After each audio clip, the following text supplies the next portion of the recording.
یہ ریاست اپنے کمزور اور غریب طبقے کی مدد کرتی ہے تو اللہ کی برکت آتی ہے اس قوم کے اوپر. سب کامیابی تو اللہ کی طرف سے اور عزت اور انسان کو خوشی تو اللہ کی طرف سے ملتی ہے. جو قوم جس میں احساس ہوتا ہے اپنے کمزور طبقے کی، اللہ کی برکت آتی ہے اس قوم پر. جب جتنی میں نے دنیا دیکھی ہے، جو دنیا میں سب سے خوشحال ملک میں نے دیکھے ہیں،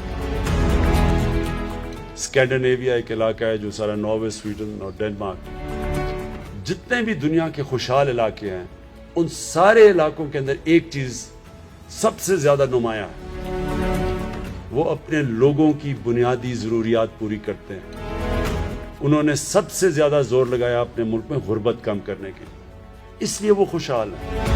تو جو مدینہ کے ریاست کا ماڈل ہے، وہ اگر غیر مسلمان بھی وہ اس کو اپنا لے تو ادھر بھی خوشحالی آ جاتی ہے. صرف یہی نہیں کہ آج اگر دوسرے ملک زیادہ ہمارے سے آگے نکل گئے ہیں جو مسلمان نہیں ہیں، اس کی بہت بڑی وجہ یہ ہے کہ انہوں نے وہ کام کیے، انہوں نے وہ پرنسپلز پہ چلے، انہوں نے وہ سٹیپس لیے، انہوں نے وہ قدم اٹھائے جس کی وجہ سے وہ قدم اٹھائے جو مدینہ کے ریاست کی اصول بنائے گئے تھے ہمارے نبی صلی اللہ علیہ وسلم.